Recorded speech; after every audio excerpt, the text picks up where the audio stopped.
How to tap a keg. You have the keg, you have the cups, you have a bunch of thirsty friends. But before you can pass out any drinks, you must tap the keg. Method 1. Before you tap. 1. Identify the type of tap.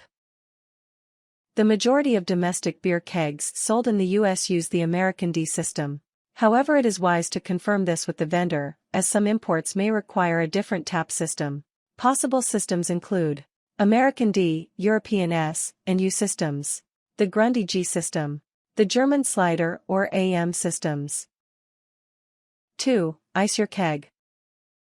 To ensure the perfect head on your beer, chill your keg before tapping. To properly chill your entire keg, and not just the bottom half, line your keg bucket with a plastic garbage bag. Fill the bottom of the bag with ice. Place your keg in the bag and on top of the ice. Pack more ice in the garbage bag, around the perimeter of the keg. Pull the bag up and around the keg, while packing with more ice. It helps to enlist a friend here. One to hold the bag up, around the keg, while the other friend fills the bag with ice. Secure the bag full of ice around the keg. Let your keg sit on ice for 4-5 hours. You may need to periodically replace the ice, as it melts. 3. Ice your tap. Do not forget to also ice the tap system. Otherwise you will lose carbonation when your cold beer hits the warm tubing of the tap system. To properly cool your tap system, put it on ice for 1 hour before you need it. Method 2. Tap with the American D, European S, or U systems. 1. Remove the plastic or cardboard cap from the fixture on top of the keg. You will see a few open slits on the keg top and a round valve with ball bearing in the middle. The slits guide the tap's notches and helps hold it in place. Note the D, E, and U valves are very hard to distinguish by eye from the German slider, AM systems. Make sure you ask the vendor. 2. Seat the pump on top of the keg. With the lever up, off, align the two coupler lugs with the corresponding opening on the keg valve. Push the tap system down on the keg valve. You will drive the ball bearing down. You do not need to be Schwarzenegger to do this, but a little elbow grease helps. While continuing to push downward, twist the tap clockwise. It is important to keep a steady downwards pressure on the tap until it is fully screwed in. Keep twisting until you cannot twist anymore, about 90 degrees. 3. Engage the tap. Pull the handle out, and push it down, on, or twist the flanges. 4. Check the seating. If you see bubbles or foam escaping around the tap, it is not seated correctly. If bubbles are escaping around the tap, you will need to disengage the pump, take it off and try again. If the seating looks good and there are no bubbles around the tap keg seam, continue on. Method 3. Tap with the Grundy G system. 1. Remove plastic or cardboard cap from the fixture on top of the keg. You will see a triangle-shaped valve on the keg top. 2. Seat the pump on top of the keg.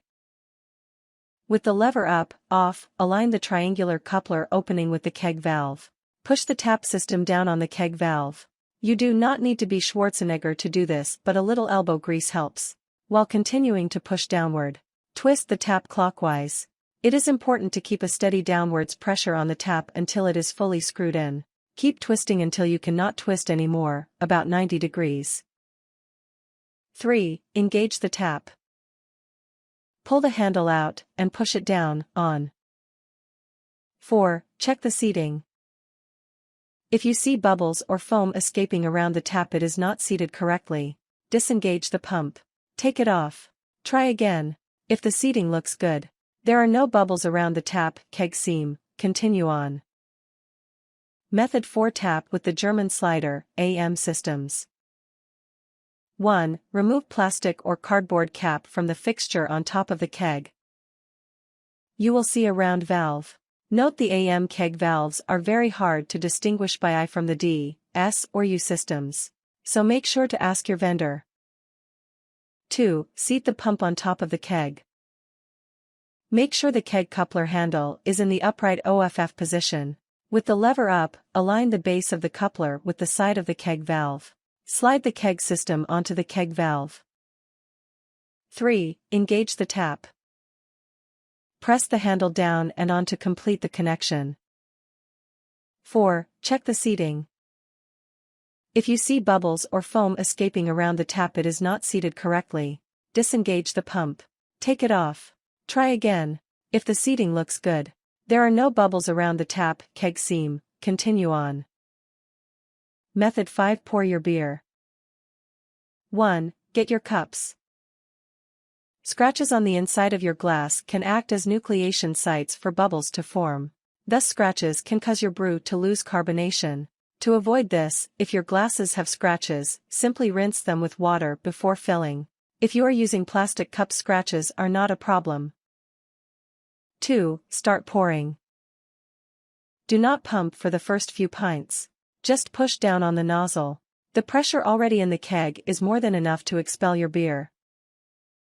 3. Set the foam aside. Do not worry when the first pint is all foam. This is normal and beer will follow shortly. However, you do want to make sure you deal with the foam properly. Foam begets more foam. Therefore, adding beer to the foam glass will only create more foam and waste more beer. So pour that first foam into a spare glass and let it settle before adding more. 4. Pour the beer. To minimize the head, tilt your cup at a 45 degrees angle as you first fill. This allows the beer to roll around the cup as it pours. As your glass fills, you will return it to a vertical position. 5. Maintain the perfect pour. There is no rule governing how many pumps per pint you need. Instead, monitor the flow of beer. If your beer is expelling too fast and you see foaming, do not pump anymore. Some kegs have a pressure release valve that you can open by pulling the metal ring attached to it. If your once steady stream of beer has slowed to a drip, give your keg a few pumps. Warnings. Kegs are under high pressure and should be considered dangerous. Eye protection is recommended. Do not furnish alcohol to the underaged. Do not consume any alcohol if you are underage. Things. A keg bucket, ice, a plastic garbage bag, towels, tap system, cups,